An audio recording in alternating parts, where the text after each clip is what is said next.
right, we are back in the red room. Yes, another one. It's another episode. Welcome to the second episode of the 87 Degrees podcast. Thank you to PAS Media Academy for allowing me to, host this thing from the college. If you are trying to do anything audio related or film related, come through to the offices, or you can just equally go to www.passcentral.net. So shout out to PAS Media Academy for allowing us to do this in the red room, baby. So today I have a friend of mine. He's been like a long time friend, and he is also an amazing producer. I don't know if he's still an artist, but he's also transitioned into filmmaking, So I've known this guy for a long time, and the homie has been like, a standard, forthcoming friend to me.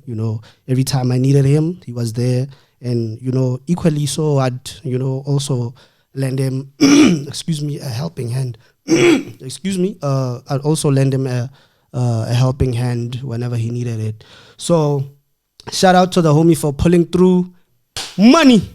What's up? Nice. What an intro, dog.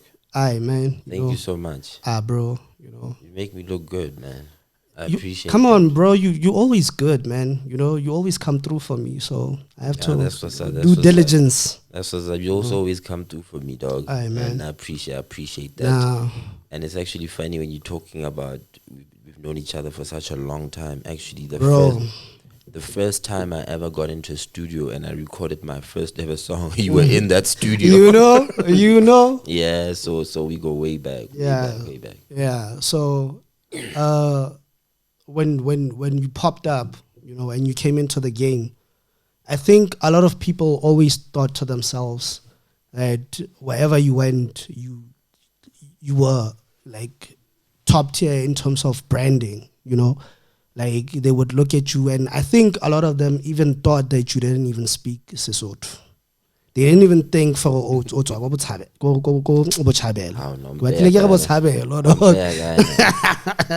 But shout out Bochabelo, shout out my boy Troy. A lot of people probably didn't think that you were from Bochabelo, and Bochabelo is like a location. Why did you feel the need to come out with guns blazing like that, with the type of branding, that you had put on yourself? Why did you feel like it was important to come out looking like that? I felt, actually before what got me into music, more than outside of the fact that it was fun. Mm-hmm. It was all fun at the beginning. It turned serious very quickly, and I realized that it's something that I could make money off. Mm. And I started to educate myself on how to make money with music.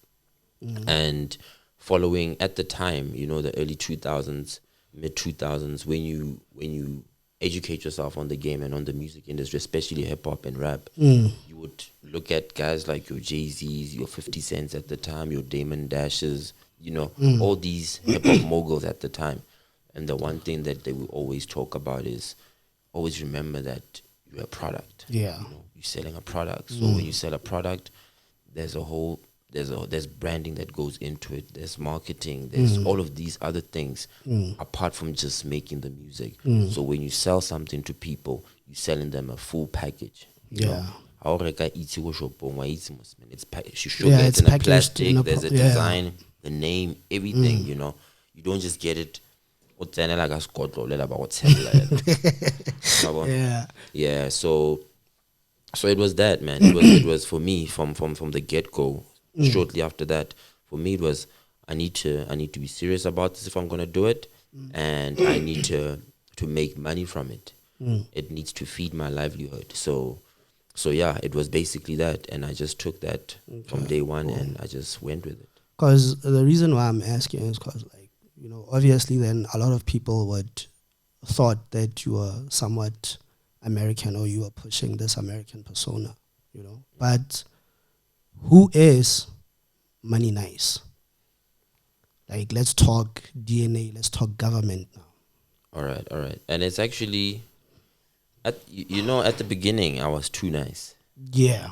For those who don't know. Yeah, I was too nice at the time, and I was still young. I was still trying to learn a lot, and I was still growing.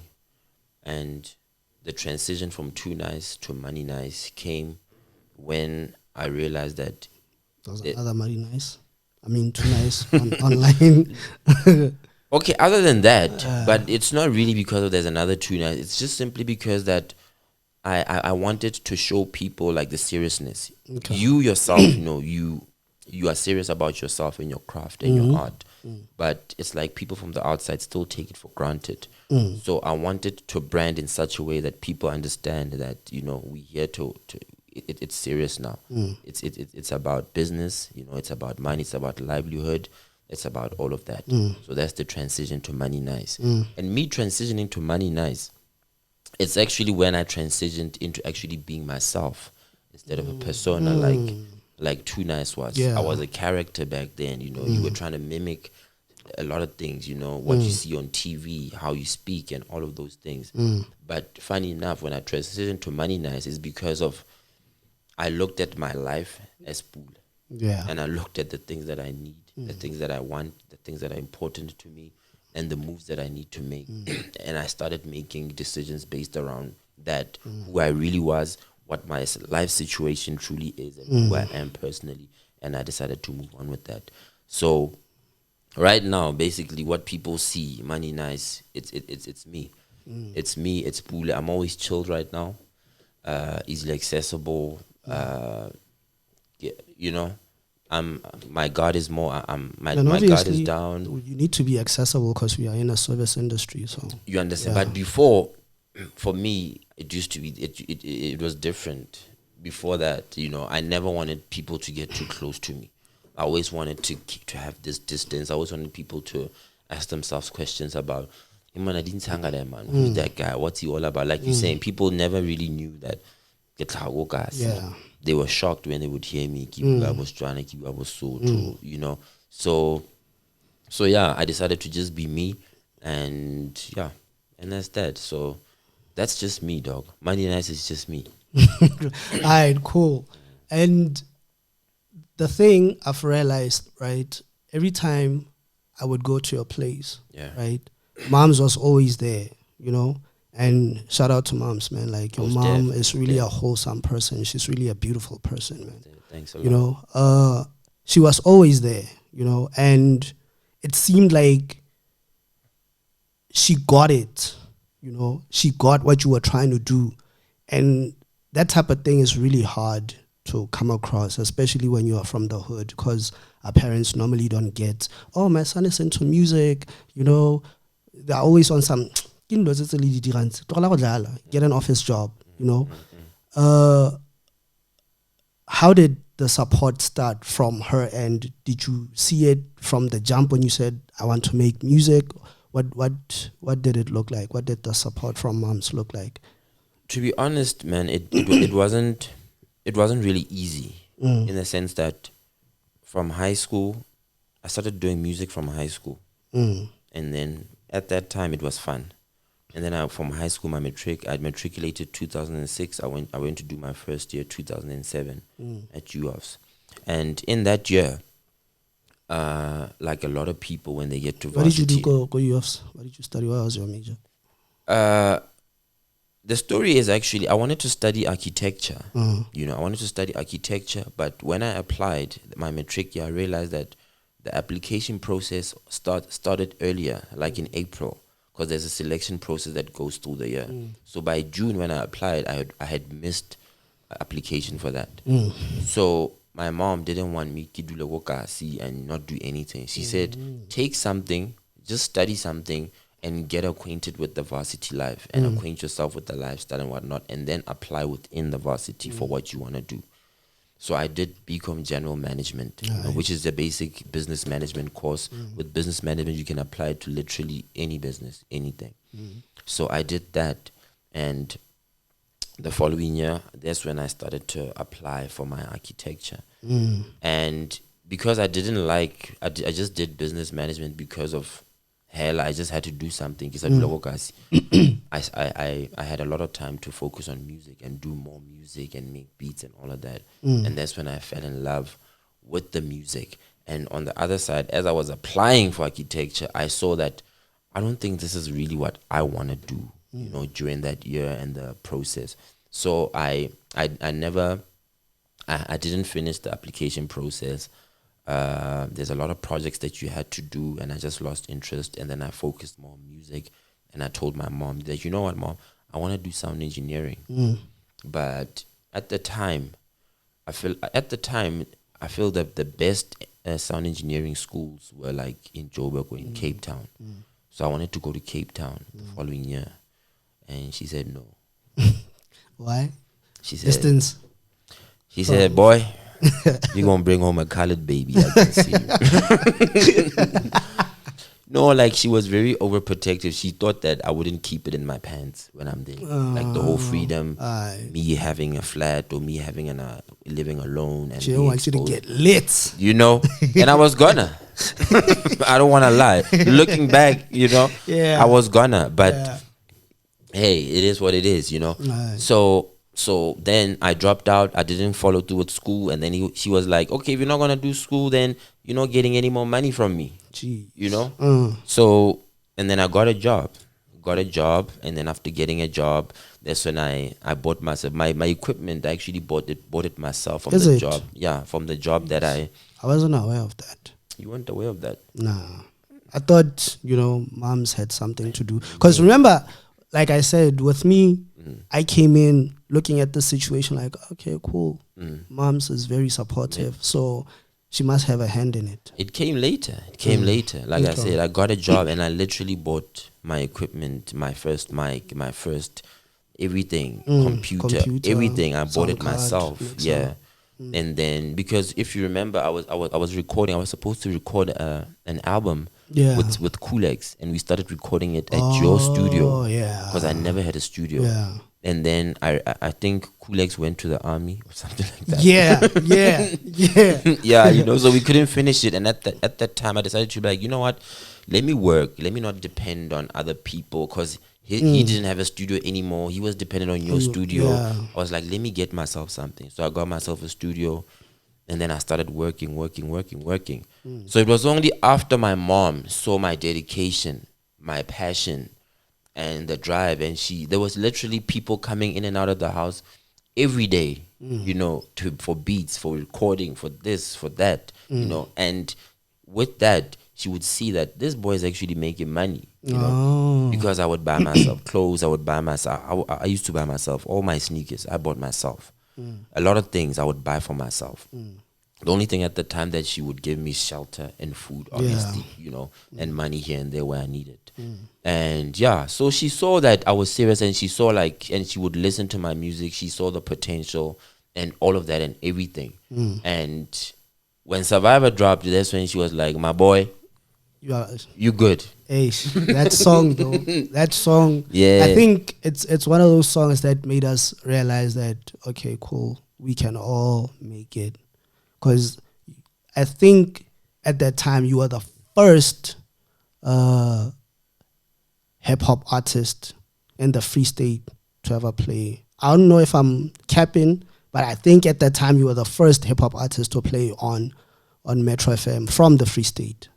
I think at the same year, Andrianto also was playing. If you remember. Is it? Oh, shoot, Andrianto, ne? Yeah, the first. Yeah, but you see, the thing is, didn't Andrianto have a push? And he was under impact. He was working with Tasman so he had a push. You didn't have a push. Yeah. You only had specs. Yeah, basically. Yeah, it so was a whole independent push.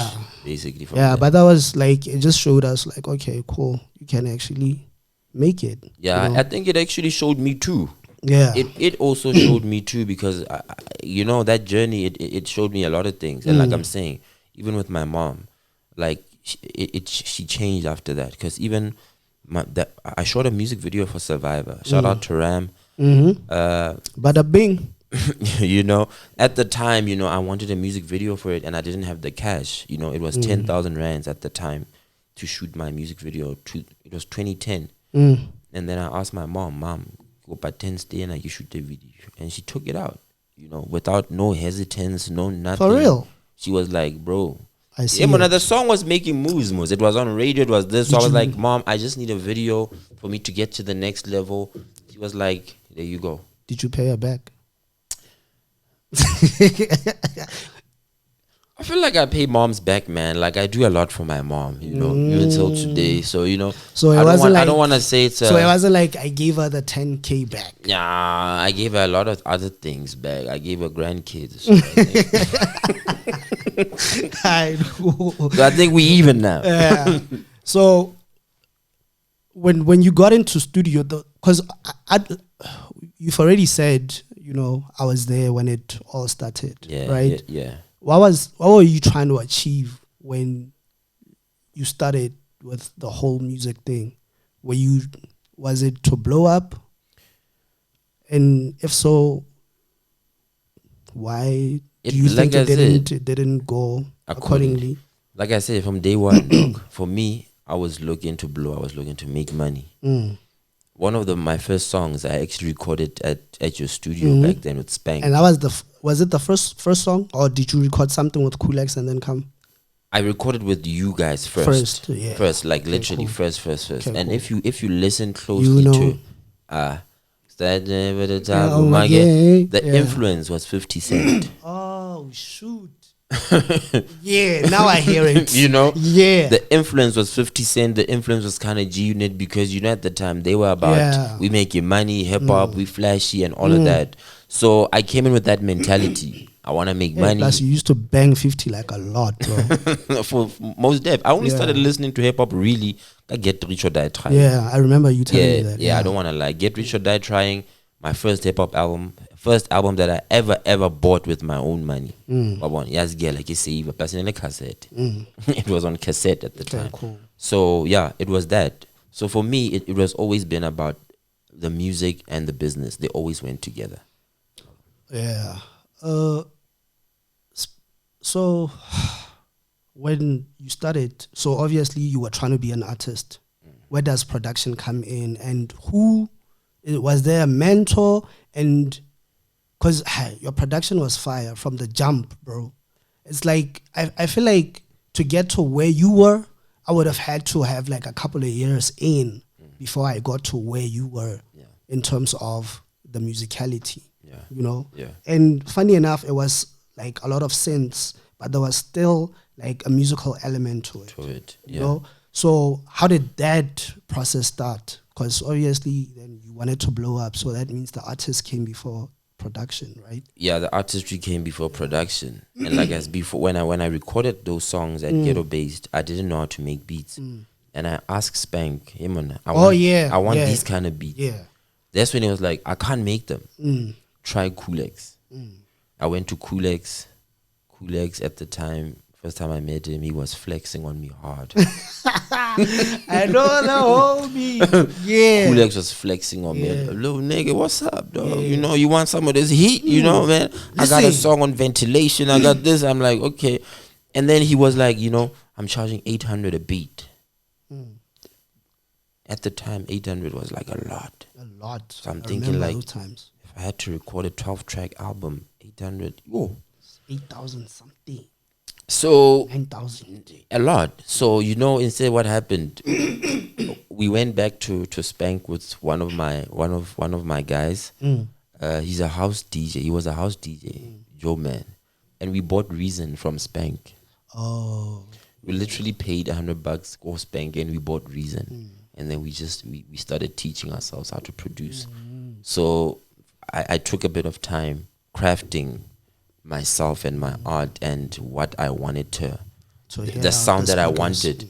I had to teach myself, and I had to, because literally no one was doing it, and I couldn't get it from anyone. You know, even Kulex, as dope as he was at the time, his sound still had a bit of how can I say, West Coast New York boom bap type of feel, and I wasn't looking for that. I was looking for the South Side, you know. So So yeah, then I decided to teach myself. I started producing, and that's how it came about, basically. Do you play instruments? I can't Obviously, play. at the time, I it can't was play all anything. computer based. I can't play anything. So you don't play. I know how to use, but I can't play. Right. Cool. I know where everything is, but as far as me playing something or playing, but as far as the theory of music and knowing what does what when combined with what, I actually also took the time to teach myself that and learn that, and I was getting lessons also from a guy called Gift Donti, you know, Yeah. mastermind when it comes to music. You know, he taught me a lot as well with music theory and all of that. So Okay. And then what does your production process look like? Like, do you hear something in your head and then go play it, or do you just like, let me sit down and try to make something? What does it look like? it's different. It's very different. Like I don't have a set formula. Sometimes I hear something, I would hear something and I would go and do it. Like with Survivor, it was an idea first. I had an idea, and then I went and produced a beat that I felt like the idea would sit nicely on top of. Because when I heard it in my head, I could hear the direction, how everything that I wanted it to be. So I went and I did that. So sometimes it's that I have an idea and then I go produce something that I feel like the idea can sit nicely on top of. Sometimes I'm just playing around. Let me just try something different, and then something nice comes out. Then even when I make beats, sometimes I start with the melodies. Sometimes I start with the drums. Sometimes I start chopping a sample. So I don't have like a formula. I just go on what I feel and how I feel at the time and what's there, So yeah, I don't limit myself to say I need drums first. When the drums are dope, I can start. Anything goes, man. Out of 10 beats, let's say you are making 10 beats a day. Out of 10 beats that day, how many of them would be a hit? Or are you a hit maker all the way? Bro, at the time I was fire, man. I don't want to Everything lie. that you cook At out the is time, fire. at the time I was fire. So I would say out of 10, I would say 8. Okay. Out of 10, I would say 8 from the So beats that's that I would 80%. from the beats that I would finish. You would do a lot of beats and then some you would not really finish. From the ones that I finished, I think a lot of them were.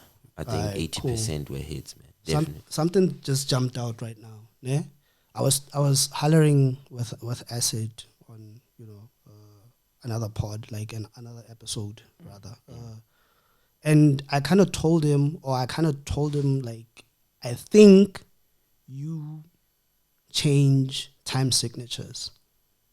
Do you ever change time signatures just out of interest sake?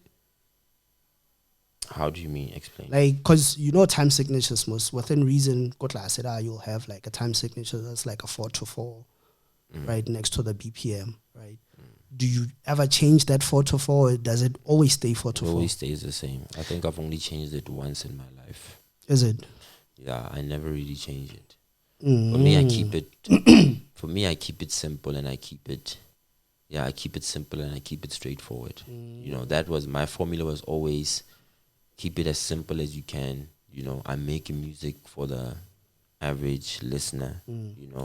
So I never really transposed too much or did any fancy things that show off like my musicality or my skills, or I can do this, I can do that. I always tried to keep it simple. So I never really did too much. Because I actually thought that, and I was saying that because you are one of the most versatile producers I've ever. You see, you and K-Dub are very versatile. So I thought that versatility would call for things like you switching up like a time signature or something. But it's very interesting to know that you don't even go that far. Yeah, because even in that versatility, even if I'm trying to do something different or maybe mix something with another genre, because in the end I wanted to have to speak to who I am and have my signature, I would always use the MoneyNyce formula to do that. So tell me, let's drop names, right? Yeah. Who have you worked with? I feel like if I was to drop all the names, You wouldn't finish. I wouldn't finish. By the end of this podcast, I would still Yeah. be on the last 2,000. Name number 2055. All right, cool. Yeah, it's a lot of people, man. But just to highlight, most recently, your Kenny McVitals, your Stino and 20s, your Acids, it's T Nation, NDT, Nature Prime, Andriando, AB Crazy, Black Les, The Fraternity, just to mention a few. All right, cool. And then, out of the names you've mentioned, who made your experience like stellar in terms of working with them in studio? Definitely my boy Calvin K. We made magic with him. Whenever we got into the studio, it was just magic every single time. Shout out to Calvin K. It's been a while. Homie should show face. Yeah, shout out to him and the boy Kenny McVital. Fresh young talent, man. Absolutely fire every time we in the studio together. Troy. Yeah. You know. Yeah, I mean, just to mention a few, Miss T Nation. So obviously you still use Reason. Yeah. Right? Yeah. Do you mix with Reason or do you use another DAW to mix? It's actually only recently after I started doing more things like more production and more scoring for like TV stuff that if a lot of the times I don't necessarily need vocals on the music. Yeah. So I would just do the production in Reason and then I would just mix and master it in Reason and finish it there. And it's like it's been a recent thing. It's been like, I'm sure since 2017. But before then I've always used Cubase. Yeah, for cool. that. Speaking of Cubase, any favorite plugins for instruments? Maybe a kick? What's your favorite plugin for a kick? Bro, me, I'm a Waves baby. Yeah. You know, since back in the day, since the 2000s, late 2000s, we never really had internet like that. We never really had exposure to a lot of audio plugins. all the audio plugins at the time. But back then, when you had Waves, you had it. Yeah. So, and for me, it has always worked for me. Obviously, I've come across your specific Fab Filter. I love Fab Filter. Their stuff is great. Isotope as well. They got very nice stuff. But so there aren't like specific plugins that you use for specific, because I know, for instance, recently for the past 2 years, my kicks and bass have R bass from Waves. Yeah. So isn't there like a specific plugin maybe? R bass, I would.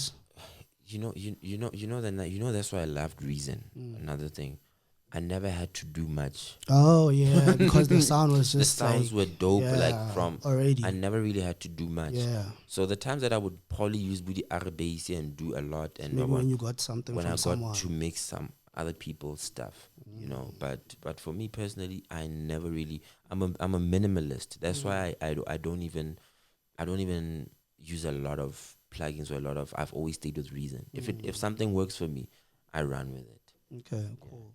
So tell me this, né? Do you think it's possible to live off of production, like music production alone? Hell yeah. Yeah, most definitely. I lived off it. Well, it wasn't I'm not gonna say it was a fancy life or anything like that, but I got flashes and I saw that if you do the business right, you can definitely live off it. You don't necessarily need to be on TV. You don't necessarily need to even leave your house, you know. If you just educate yourself on the music business in terms of your royalties, how that works, about licensing, even deals, you know, even for, like you're saying, you know, for TV placements and all of those things, producing for people. You can send people beats at the comfort of your own home, but make sure that your publishing is right. So yeah, man, like there's many ways. There's many ways. Obviously, you just have to tap into a lot of things to really make a good living out of it. Because I was gonna ask, right, but I feel like you've already answered that question. I was gonna ask what other avenues are there, or what other avenues these guys who are into production should explore, you know, outside of me being in studio and just recording. But I feel like we've already touched up on those, you know. But do you think South African producers are celebrated enough, or is there more that can be done? I think most recently, especially with the Because with when the you look in like when you look at places like America, like producers are their own celebrities. I think right now with the Mm. rise of Amapiano, Yeah. Oh yeah. the Yeah. producer is Yeah. the man right now. Yeah. You know, Yeah. so shout out to the Amapiano movement. You know, man, I Mm-hmm. feel like it's changed the game, and I look at it and I'm like, you know, if the landscape was the way it is now, Mm. back in when we started When we pushing, started, you know, a probably would be person could have been, rich. you know, Mm. because like, you know, it's so nice, man. Like the movement is so dope, and Mm. guys are buying every second week. You see someone with a Polo, a Golf 6, Golf 7, you Mm. know, just from having a song that's trended, Mm. you know. So with the whole TikToks and the social media space, and just being able to do something in your own house, in your own space, releasing it yourself Yeah. on music platforms without a record deal, without anything like Mm. that, it's amazing. It's amazing. So yeah, right now, producers, man, like are being celebrated. Ever since the Amapiano movement really hit the way it hit. Okay, cool. That's dope. Now tell me, because you're a hip hop guy, right? Mm. Uh, and that's your like your DNA. That's where it all comes from. Yeah, that's where it all started. What do you think the future looks like for hip hop producers in South Africa specifically? Like I said, man, the industry right now, Because it's overshadowed by Mapiano. but but if you look at overall in general, the music industry and the landscape and the soil, you know, it's very fertile. So it depends on you. What are you gonna plant? So don't put yourself in a box. Try different things, man. You know, music evolves and music changes. Like there's constant change every day. These phones that we're using, I think some of these 2000 kids, they'll be in shock. Yeah. But we came a long way from what we used to use before to what we're using now. Yeah. So change is inevitable, and change is a part of life. So if we just put ourselves out of the box and just try different things, the industry is made for the independent artist right now. There's a lot of money being made. So yeah, you can, man. I'm not gonna talk bad or say it's just you. What do you do? You know, what do you decide? What's your mentality? How you gonna approach the game? And yeah. Sounded philosophical for a moment. Didn't think you Hey, had that man. bone inside you, Hey man. man, I got a lot of bones. So call me Mr. Bones.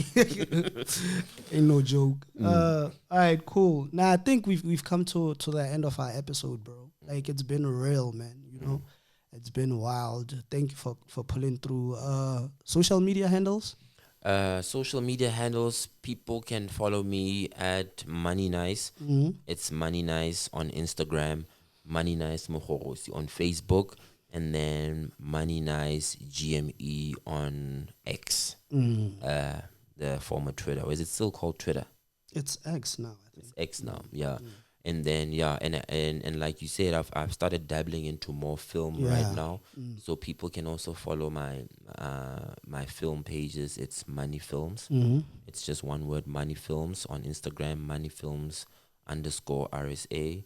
And yeah, man. So the music hasn't stopped, the creation hasn't stopped. You know, we just using different kind of medium to just get the craft and the creativity out, but you know, we still artists at the end of the day. Yeah. You said you were asking yourself how to start introduce for. I wonder if he's still an artist. Yeah. I will always be an artist. You know, I'll always be an artist. I'm always gonna be a creator, whether it's music, whether it's film, whether it's I'm gonna be in that space up until I die. Nah, shout out, I bro. hope it's not soon. Shout out. It's really been like amazing having you here, man. You know, thanks for coming through. Okay, cool. So this was it. If obviously this is your type of content, you know, then hit that like, hit that subscribe, and then click on that notification bell so that, you know, I put it out, you get it firsthand. You know how we do, you know. So shout out to MoneyNyce for pulling up Shout out to you. Shout out to PAS, man. Yeah, shout out to PAS Media Academy for allowing us to do this again. So I'll see you on the next one. Great.